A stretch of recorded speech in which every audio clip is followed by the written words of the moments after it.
Maligayang pagbabalik mga kasolid, Naoya Inoue umami na. May tulog kay Casimiro kaya takot lumaban na. Casimiro wala nang laban sa Amerika.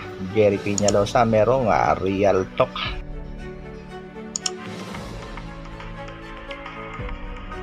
Para sa ating unang balita, viral at trending pa rin sa kasalukuyan ang naging desisyon ni Cuadro Alas na hindi pasamahin si Stephen Lunas sa laban sa bansang Japan. At ang matindi nga mga kasolid ay ang tuluyang pagre-resign nitong si Stephen Lunas bilang catman ng ating pangbatong si Janrel Casimiro.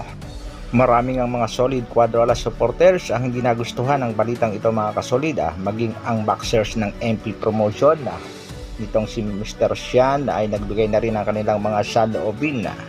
Ayon nga kay Wonderboy Martin, team daw, anong nangyari? Sabay tawa nga nitong si Wonderboy, samantalang itong si Marlon Tapales humanga dito kay Stephen Lunas.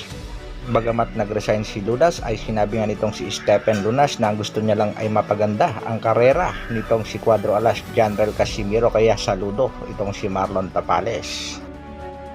Inggitan nyo o yung inggit, ganun lang yun, bawasan nyo yung inggit nyo. Iyan naman ang naging pahayag nitong si Cuadro Alas, lalong-lalo na dito kay Tagatahol na sa tingin niya ay naiinggit sa kanyang mga tinatamasang tagumpay sa kasalukuyan. Stephen Lunas nagsabi nga hiling lang naman sana niya dito kay Cuadro Alas ay kinausap siya ng maayos nang hindi na sa iba niya nalaman na hindi siya kasama sa bansang Japan. Pakinggan natin mga kasolid ang depensa ni Janrel Casimiro. Kasi alam nyo naman mag-play pa sa US papuntang Japan, so para mabawas na gasto ng natin diyan marami.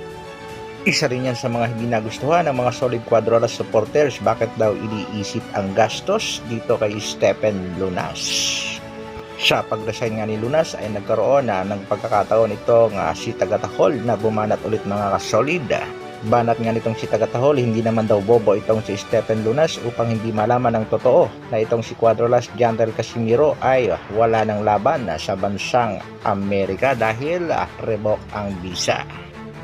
Yun daw ang isa sa mga dahilan banat ni Tagatahol kaya tuluyan ang nag-resign itong si Stephen Lunas sa team Casimiro. Ano sa palagay nyo mga kasolid? May katotohanan ba?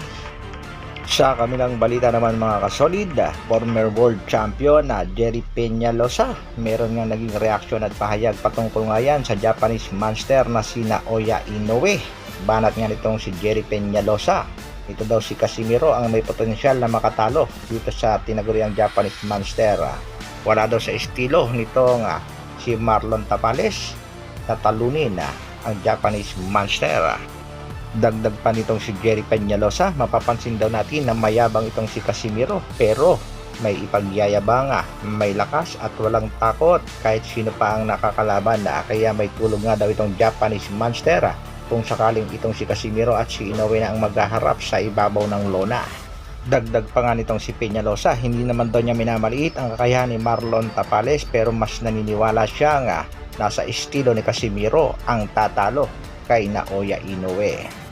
Samantala, the monster ng Japan, Naoya Inoue, umamin na malakas daw talaga itong si Janrel Casimiro at isa nga sa kinatatakutan niya ay ang matalo sa laban.